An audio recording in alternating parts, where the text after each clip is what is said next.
కూడి వచ్చిన సహదాస్తులకు నేను నామలు మీ అందరికీ నా వందనాలు తెలియజేస్తున్నాను. దేవుని యొక్క మహాకృపను బట్టి, ప్రేమను బట్టి, ప్రేమైన దేవుని సేవకులారా, ఈ రోజున మన క్షేమంగా ఉన్నామంటే దేవుని కృప, ఈ రోజున మన ఆరోగ్యంగా ఉన్నామంటే దేవుని కృప, సత్వం మరి సమాధానంతో ఉన్నామంటే దేవుని కృప, దానికంటే ముఖ్యంగా మన సజీవులుగా ఉన్నామంటే కేవలం దేవుని కృప తప్ప మరి ఎంత జ్ఞానం, మన జ్ఞానం బట్టి గాని, మన శక్తిని బట్టి గాని, మన కలిగిన దాన్ని బట్టి గాని, మన పరిచయం బట్టి గాని, దేన్ని మేలకు నీవు చూపిన కృపలకు వందనం యేసయ్యా, వందనం యేసయ్యా, వందనం యేసయ్యా, వందనం యేసయ్యా, వందనం యేసయ్యా, వందనం యేసయ్యా, వందనం యేసయ్యా, వందనం యేసయ్యా.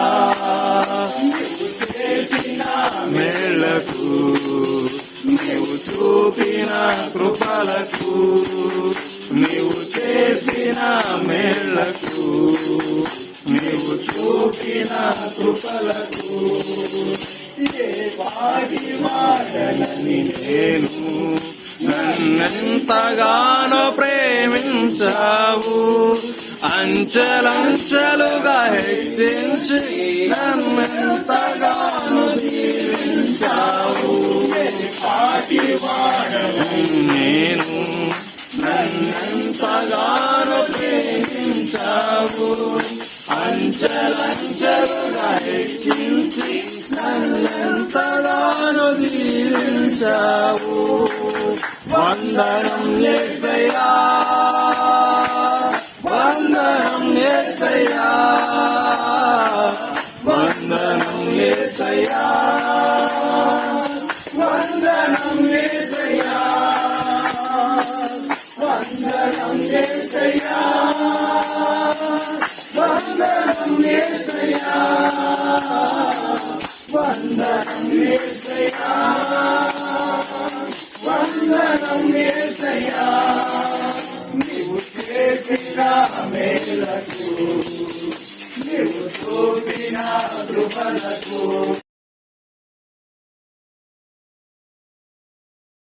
ప్రభు యేసుక్రీస్తు నామములో మీ అందరికీ వందనాలండి.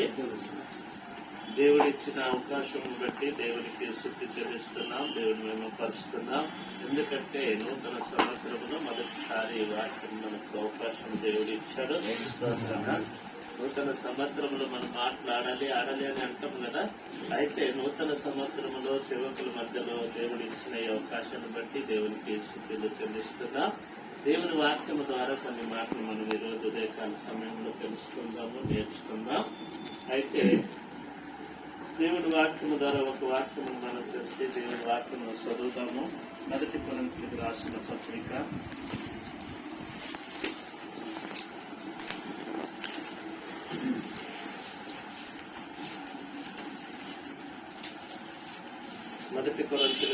పత్రిక మొదటి అధ్యాయము 26, 27 వచనాలు మనం చదువుకుందామండి.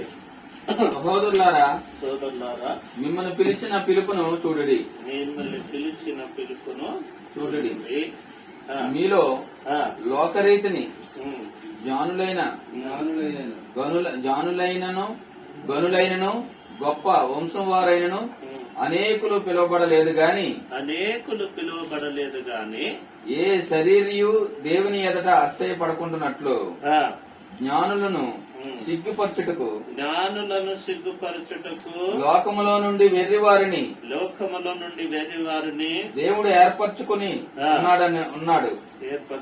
ఉన్నాడు. చాలండి. జ్ఞానులను సిగ్గుపరచుటకు దేవుడు లోకములో ఉన్న వెర్రివారిని ఏర్పరచుకుని ఉన్నాడు అని దేవుని వాక్యము తెలియజేస్తుంది. సోదరులారా, మిమ్మల్ని పిలిచిన పిలుపును చూడండి అని దేవుని వాక్యం తెలియజేస్తుంది.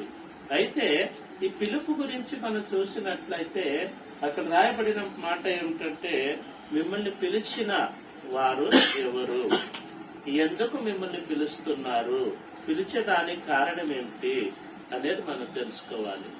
సోదరులారా, మీ పిలుపును మీరు జాగ్రత్తగా చూసుకొనడి అని చెప్పేదానికి కారణం ఏమిటంటే, మనం ఏ పరిస్థితిలో ఉన్నప్పుడు దేవుడు మమ్మల్ని పిలిచి ఉన్నాడు, ఏ పరిస్థితిలో ఉన్నప్పుడు దేవుడు మమ్మల్ని ఏర్పరచుకున్నాడు, మమ్మల్ని ఎందుకు పిలిచాడు దేవుడు అనేది మనం చూసుకోవాలి. ఎందుకంటే దేవుడు పిలిచేదానికి ఒక కారణం ఉంటుందండి. ఇప్పుడు మనం ఇక్కడ ఉన్న వారిలో ఎవరికైనా మేము బ్రదర్ రండి అని పిలిస్తే ఒక కారణం లేకుండా మనం పిలవము.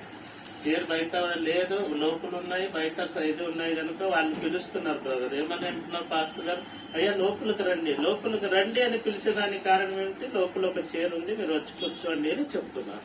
అవునా కదండి? అదే రీతిగా దేవుడు కూడా మమ్మల్ని పిలిచాడంటే కారణం లేకుండానే పిలుస్తాడంటారా? కారణం లేకుండా దేవుడు ఎవరిని పిలవడండి. పిలిచిన తర్వాత ఆయన ఏదో ఒక పని అప్పగించాలి, ఏదో ఒక మాట మీకు తెలియజేయాలి. అందుకని దేవుడు మిమ్మల్ని పిలిచాడు. అంటే మిమ్మల్ని పిలిచిన పిలుపును మీరు చూడండి. నన్ను ఎందుకు దేవుడు పిలిచాడు అని మనం చూసినట్లయితే, పిలుపు మనం చూసినట్లయితే కొంతమందికి పాత నిబంధనలో పేరు పెట్టి పిలిచినట్టు మనం చూస్తున్నాం. ఎవరెవరికైతే కొంతమందికి మోషేకు పేరు పెట్టి పిలిచాడు, అలాగే అబ్రహాముకు పేరు పెట్టి పిలిచాడు. ఇలా కొంతమందిని మనం చూసినట్లయితే వాళ్ళు పేరు పెట్టి పిలిచినట్టు మనం చూస్తున్నాం. అయితే మన పిలుపు గురించి మనం చూసినట్లయితే మమ్మల్ని దేవుడు ఎలా పిలిచాడు అని మనం చూసినట్లయితే, కొంతమంది అంటారు నన్ను స్వప్నంలో పిలిచాడు, లేకపోతే నాకు దర్శనం ఇచ్చాడు, నాకు దేవుడు ఇది చెప్పాడు, అది కొంతమంది చెప్తూ ఉంటారు. కానీ మనం బైబిల్ వాక్య ప్రకారం చూసినట్లయితే మనకందరికీ దేవుడు ఎలా పిలిచాడంట? సువార్త ద్వారా మిమ్మల్ని పిలిచాను అని చెప్తాడు. 2 తెస్సలోనిక 2వ అధ్యాయము 14వ వచనం. ఎలా పిలిచారు మమ్మల్ని చూడండి. మమ్మల్ని పేరు పెట్టి పిలవలేదు. పిలవమని నువ్వు లేచి ఇక్కడి నుంచి వెళ్ళు, నువ్వు హైదరాబాద్కి వెళ్ళు, అక్కడ వెళ్లి సేవ చేయి, ఇక్కడ వెళ్లి సేవ చేయని మమ్మల్ని పేరు పెట్టి పిలవలేదు. కానీ మమ్మల్ని పిలిచింది ఎలాగంటే, మీరు ఎలాగున రక్షింపబడి మన ప్రభువైన యేసుక్రీస్తు యొక్క 2 కొరింథీయులు కాదు సార్, 2 తెస్సలోనిక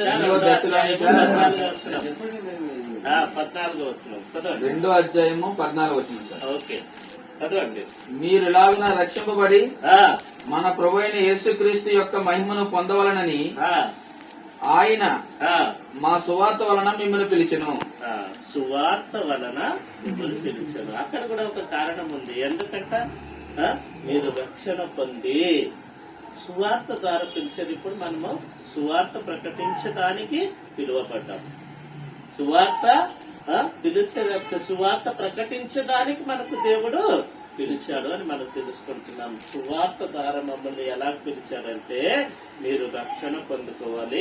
అది విశ్వాసులు కూడా మనం చెప్తూ ఉంటాం, మీరు రక్షణ పొందుకొని దేవుని సన్నిధిలో ముందుకెళ్లాలని దేవుడు మిమ్మల్ని పిలుస్తున్నాడు అని చెప్తాము. కానీ సేవకుల గురించి దాన్ని తీసుకున్నట్లయితే మనము మమ్మల్ని పిలిచినప్పుడు దేవుడు ఒక కారణము లేకుండా పిలవలేదు. దేవుడు పిలిచింది మనకు ఒక కారణం ఉంది. ప్రతి దానికి ఒక కారణం ఉంటదండి. దేవుడు ఏది మాట్లాడినా కారణము లేకుండా మాట్లాడడు, కారణము లేకుండా ఏది చెప్పడు, కారణము లేకుండా పిలువడు.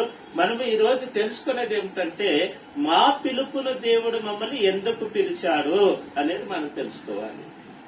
మొట్టమొదట సేవకులకి దేవుడు ఎందుకు పిలిచాడు, ఆ సేవకులు ఏ పని అప్పగించాడు, ఆ పనిని మనం ఎలాగో చేయాలి. మొట్టమొదటిది దేవుడు మమ్మల్ని పిలిచింది తన సువార్త ద్వారా మమ్మల్ని పిలిచాడు. మమ్మల్ని దేవుడు పేరు పెట్టి పిలవలేదండి. పిలిచాడా మమ్మల్ని? ఎవరినైనా ఇక్కడ ఉన్న వారిని పేరు పెట్టి పిలిచారా? లేదు, పిలవలేదు. నేను పిలిచారు. ఓకే, సంతోషము. ఆయనకు అశోక్ కౌల్ గారు మీరు లేచి దేవుని సువార్త గురించి వెళ్ళండి అని ఆయన పేరు పెట్టి పిలిచారు. కానీ బైబిల్లో మనం చూస్తున్నాము, బైబిల్ పాత నిబంధనలో పేరు పెట్టి పిలిచినట్లు మనం చూస్తున్నాం. అందుకని అశోక్ గారికి కూడా పిలిచాడంట. సంతోషం, పిలిస్తే మంచిదే. అయితే నేనేమంటున్నానంటే, మనకు ఆయనకొక్కరికి పిలిచారు, మనం అందరికైతే మనకు పేరు పెట్టి పిలవలేదు. నాకైతే పేరు పెట్టి పిలవలేదు. నాకేమంటే సువార్త ద్వారా దేవుడు పిలిచి ఉన్నాడు. పిలిచిన తర్వాత ఆయన ఏమి చెప్తున్నాడో మనం చూద్దామా? మొట్టమొదటి కారణం ఏమిటంటే, ఎందుకు మమ్మల్ని పిలిచాడు అని మనం చూసినట్లయితే, ఆయన మమ్మల్ని పిలిచింది ఒక కారణం ఉంది. ఆ కారణం బట్టి దేవుడు మమ్మల్ని పిలుస్తున్నాడు. మొట్టమొదటిది సేవకులైన మనకు ఎందుకు దేవుడు పిలిచాడని మనం చూసినట్లయితే 1 కొరింథీయులకు రాసిన పత్రిక 1వ అధ్యాయము 9వ వచనం.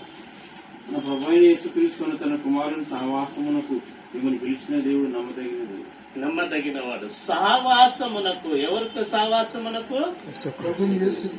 దేవుని కుమారుడైన యేసుక్రీస్తు సహవాసమునకు మిమ్మల్ని పిలిచినాడు. మొట్టమొదటిది మనము తెలుసుకునేది ఏమిటంటే యేసుక్రీస్తు సహవాసములో ఉండుటకు దేవుడు మమ్మల్ని పిలిచాడు. మొదటి కారణం.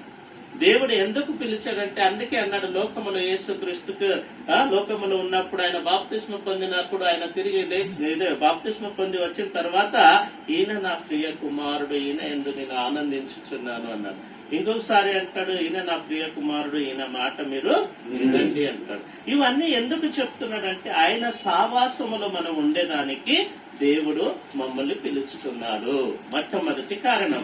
ఎవరు సావాసములో ఉండాలి? మనము యేసుక్రీస్తు సావాసములో ఉండేదానికి దేవుడు మమ్మల్ని పిలిచాడు. రెండో కారణం మనం చదివినట్లయితే 1 తెస్సలోనిక 4వ అధ్యాయము 7వ వచనం. 1 తెస్సలోనిక 4వ అధ్యాయము 7వ వచనం. రెండో కారణం. పరిశుద్ధులగుటకే దేవుడు మనల్ని పిలుచును గాని అపవిత్రులుగా ఉండుటకు పిలవలేదు. ఎందుకు పిలిచాడంటయ్యా? పరిశుద్ధులుగా ఉండుటకు. పరిశుద్ధులై ఉండుటకు దేవుడు మమ్మల్ని పిలిచెను గాని అపవిత్రులై ఉండుటకు మమ్మల్ని పిలవలేదు. ఎందుకు పరిశుద్ధులు కావాలి? మనము పరిశుద్ధులు ఎందుకు కావాలి? పరిశుద్ధులై మనం ఎందుకు ఉండాలంటే దేవుడు పరిశుద్ధుడు గనుక మమ్మల్ని కూడా పరిశుద్ధులై ఉండి మనం ఆయన సన్నిధిలో ఉండాలని మమ్మల్ని పిలుచుకున్నాడు. రెండవ కారణం ఏమిటంటే ఆయన పరిశుద్ధుడు గనుక మనము పరిశుద్ధులై ఉండాలని పిలిచాడు. ఎందుకంటాడు ఆయన? 1 పేతురు 1వ అధ్యాయము 15-16 వచనాలు చదువుతూ ఉంటే అక్కడ అంటాడు, నేను పరిశుద్ధుడును గనుక నేను పరిశుద్ధులై ఉండు అని మమ్మల్ని తెలియజేస్తున్నాడు. మమ్మల్ని రెండో కారణం, మమ్మల్ని పిలిచింది ఏమిటంటే మనము పరిశుద్ధులై ఉండుటకై దేవుడు మమ్మల్ని పిలుచుకున్నాడు. పరిశుద్ధులై ఉండి మనం ఏం చేయాలి? ముందు ఇప్పుడు మొట్టమొదటిది సావాసములో ఉండేదానికి పిలుచుకున్నాడు తన కుమారుని సావాసములో. రెండోది మనం పరిశుద్ధులై జీవించడానికి మమ్మల్ని పిలుచుకున్నాడు. మూడోది ఏమంటాడంటే, ఇంకా 3 కారణం మనం చూసినట్లయితే 1 పేతురు 2వ అధ్యాయము 9వ వచనం మనం చదివినట్లయితే మనము ఏమి చేయాలి అనే దానికి మమ్మల్ని పిలుచుకున్నాడు అనేది మనం చూద్దాం. చూడండి. అయితే మీరు చీకట్లో నుండి ఆశ్చర్యకరమైన తన వెలుగులోనికి మిమ్మల్ని పిలిచిన వాని గుణాతిశయములను ప్రచురము చేయ నిమిత్తం, చీకటిలో నుంచి వెలుగులోనికి పిలిచిన ఆయన గుణాతిశయములను మీరు ప్రచురము చేయ నిమిత్తము ఏర్పరచబడిన వంశమును. చాలండి. ఎందుకు పిలిచాడు మిమ్మల్ని? 1 పేతురు 9వ వచనం. అయితే దేవుడు అంటున్నాడు, మిమ్మల్ని చీకటిలో నుంచి వెలుగులోనికి ఎందుకు తీసుకొని వచ్చాడు, ఎందుకు పిలుచుకున్నాడంటే ఆయన గుణాతిశయములు మీరు ప్రచురము చేయ నిమిత్తము. ఆయన గుణాతిశయములు ఏమున్నాయో మీకు అందరికీ తెలిసే కదండి. యేసుక్రీస్తు గుణాతిశయములు ఏమున్నాయి? యేసుక్రీస్తు గుణాతిశయములు మనం తీసుకొని ఇతరులకి ఏం చేయాలి? ప్రచురము చేయాలి. ప్రచురము చేయ నిమిత్తమే మిమ్మల్ని ఏర్పరచుకున్నాడు, పిలుచుకున్నాడు. కారణం ఏమిటంటే ఆయన గుణాతిశయములు మనం ఏం చేయాలి? ప్రచురము చేయాలి. ప్రచురము చేయాలంటే ఆయన గుణాతిశయములు ఏమిటి అని మనం చూసినట్లయితే మత్తయి సువార్త 11వ అధ్యాయం 29వ వచనంలో ఆయన అంటాడు. ఏమంటాడు చూడండి. యేసుక్రీస్తు స్వయంగా చెప్పే మాట ఇది. ఇక్కడ మనం ఏమంటున్నాడు? నేను దీనుడును సాత్వికుడును దీన మనస్సు గలవాడును మీరు నా యొద్ద కనుక మీ మీద నా కాడి ఎత్తుకొని నా యొద్ద నేర్చుకొనుడి. ఎవరి దగ్గర నేర్చుకోనికి? ఎవరి దగ్గర నేర్చుకోనికి? ఎవరి దగ్గర నేర్చుకోవాలండి? మనం అందరూ యేసుక్రీస్తు దగ్గర నేర్చుకునే దానికి మమ్మల్ని, నేను సాత్వికుడును దీన మనస్సు గలవాడును గనుక మీరు నా యొద్దకు వచ్చి నేర్చుకున్నాడు. ఈ రోజు మనుషులను చూసి నేర్చుకుంటున్నాం. మనం సంఘంలో ఎవరైనా ఇది చేసి నేర్చుకుంటున్నాము, ఎవరో సేవకుని చూసి నేర్చుకుంటున్నాము. కానీ మనం నేర్చుకునేది ఎలాగంట? మిమ్మల్ని దేవుడు ఎందుకు పిలుచుకున్నాడంటే ఆయన గుణాతిశయమును ప్రచురము చేయ నిమిత్తం. ఆయన గుణాతిశయములు ఏమై ఉన్నాయంటే ఆయన సాత్వికుడై ఉన్నాడు, దీన మనసు గలవాడై ఉన్నాడు, ప్రేమ గలవాడై ఉన్నాడు, దయాము గలవాడై ఉన్నాడు. ఇవన్నీ ఆయన గుణాతిశయములు. ఇతరులకి ఏం చేయాలి? మనము ప్రచురము చేయ నిమిత్తమే దేవుడు మమ్మల్ని ఏర్పరచుకున్నాడు. పరిశుద్ధులుగా జీవిస్తూ తన కుమారుని సావాసములో ఉంటూ ఆయనకు చెప్పిన పనిని మనము ఏం చేయాలి? ప్రచురం చేయ నిమిత్తము దేవుడు మమ్మల్ని పిలిచి ఉన్నాడు. చాలా మంది నన్ను ఎందుకు పిలిచాడు అనే ఒక కారణము తెలియకుండానే కొన్ని పనులు చేస్తూ ఉంటారు.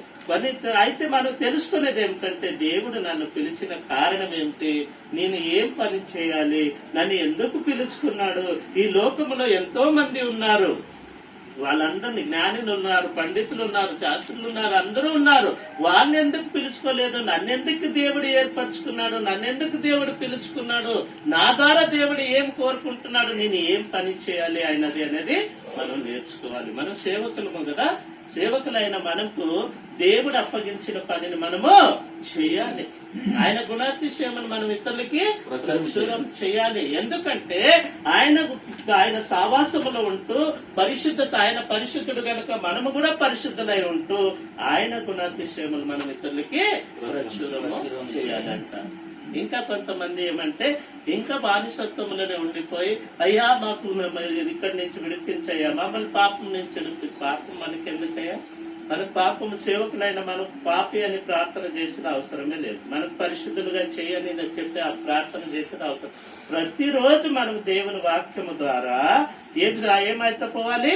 శుద్ధ అయితే పోవాలి. ప్రతిరోజు వాక్యము చదివి, వాక్యం ఏమై అయి ఉంది మనకు ఒక అర్థము. ప్రతిరోజు మమ్మల్ని మనము సరిదిద్దుకుంటూ దాంట్లో చూసుకుంటూ, ఇప్పుడు ఉదయమే లేస్తే అద్దం దగ్గర ఎందుకు వెళ్తాం? మనము మమ్మల్ని సరి చేసుకునే దానికి. మన ముఖం మీద ఏముంది, మనం పండుకొని లేచాం, మనకేమైనా అక్కడ మీద ఇక్కడ. అదే రీతిగా దేవుని వాక్యములు మనము ఏం చేయాలి? ప్రతిరోజు మమ్మల్ని మనము శుద్ధిపరచుకుంటూ ముందుకెళ్ళాలి, పరిశుద్ధతలో జీవించాలి. సేవకులైన వారు పరిశుద్ధత జీవితంలో ఉండాలి అని దేవుడు కోరుకుంటున్నాడు. ఎప్పుడు పరిశుద్ధత మీలో ఉంటుందో అప్పుడు మీతో దేవుడు సావాసము చేస్తాడు. దేవుడు మీతో సావాసము చేసినప్పుడు మీ జీవితంలో కార్యము జరుగుతాయి. ఆయన మీ జీవితంలో కార్యము దేవుడు చేయాలి. అయ్యా నా జీవితంలో నువ్వు కార్యము చేయండి, నా జీవితంలో కార్యము చేయని ప్రార్థన చేసేది కంటే ఆయన ఎలాగున్నాడో అలాగైనా దాంట్లో మనం ఉన్నట్లయితే ఆయన మనతో కలిసే ఉంటాడు. అందుకని ప్రియమైన దేవుని సేవకులారా, దేవుని వాక్యం ఏం చెప్తుందంటే మనము మమ్మల్ని దేవుడు ఎందుకు పిలుచుకున్నాడు అనేది మనము తెలుసుకోవాలి. చాలా మంది అది తెలుసుకోకుండా ఏమైతున్నారంటే కారణము లేకుండా ఇది అయిపోతున్నారు. అందుకని ఈ కారణం, మనకు దేవుడు పిలిచిన కారణం ఏంటో మనం తెలుసుకుంటూ ముందుకు వెళ్ళినట్లయితే దేవుని వాక్యమును మనము నేర్చుకోగలుగుతాము. దేవుని సత్యమైన వాక్యమును సరైన రీతిగా మనము ఉపదేశించగలుగుతాం. సేవకులైన మనలోనే పరిశుద్ధత లేకుండా, మనము దేవుని సహవాసములు లేకుండా, మనం ఆయన గుణాతిశయములు ప్రచురము చేయకుండా మనం ఉన్నట్లయితే మనల్ని పిలిచిన కారణము దేవుడు పిలిచింది ఏమైపోయింది? ఎందుకు పిలిచాడు నన్ను? ఎందుకు దేవుడు నన్ను ఏర్పరచుకున్నాడు? లోకములో ఎంతో మంది ఉన్నారు, వాళ్ళందరినీ విడిచిపెట్టి నన్ను ఎందుకు దేవుడు ఏర్పరచుకున్నాడు అని చెప్పి మనం ఆలోచిస్తే అప్పుడు మనకు తెలుస్తుంది దేవుడు మనకి ఏం పని అప్పగించాడు. ఏం పని అయ్యా మనది? ఏం పని సేవకులది? దేవుడు అక్కడ అంటాడు కదా 2వ అధ్యాయంలో, మీరు యాజకులు అంటాడు, నా సొత్తైన ప్రజలు అంటాడు, నేను ఏర్పరచుకున్న వంశము అంటాడు. ఇవన్నీ అనేదానికి కారణం ఏమిటంటే ఆయన వంశంలో ఉండి, ఆయన యాజకులై ఉండి, ఆయన పని మనం చేసేదానికి దేవుడు మమ్మల్ని ఏర్పరచుకుని ఉన్నారు. ఆయన గుణాతిశయములు మనము ప్రదర్శనము చేయాలి. ఇంకా ఒక మాట అంటాడు, ఎందుకు పిలిచానంటే గలతీయులకు రాసిన పత్రిక 5వ అధ్యాయము 13వ వచనం. గలతీయులకు రాసిన, సహోదరులారా, మీరు స్వతంత్రులుగా ఉండుటకు పిలువబడితే అయితే ఒక మాట, చెప్పిన మాట ఎందుకు పిలిచారయ్యా ఆ మమ్మల్ని? స్వాతంత్ర్యమును స్వాతంత్రులై ఉండుటకే శరీర క్రియలను హేతు చేసుకొనక మనకు కావాల్సింది అదే. మనం ఎలాగ ఉండడానికి దేవుడు తెలుసుకున్నారు మమ్మల్ని. స్వతంత్రులుగా. స్వతంత్రులై ఉండాలి. ఇంకా బానిసత్వములు మనం లేదు. ఏదో పాపం అనే బానిసత్వములు లేదు, అపవాది బానిసత్వములు మనం లేదు, రోగం అనే బానిసత్వములు మనం లేదు. ఇవన్నీ ఆయన తన మీద తీసుకుని మమ్మల్ని ఏం చేశాడు? విడుదల చేశాడు. గనుక మేమేమై ఉన్నాం? ఈ రోజు స్వతంత్రులై ఉన్నాం. మనం స్వతంత్రులయ్యే ఉండాలి. మళ్ళా మనం ఏం చేస్తున్నాం? ఒక దేవుడు యేసుక్రీస్తు మమ్మల్ని స్వతంత్రం చేసిన తర్వాత కూడా ఏం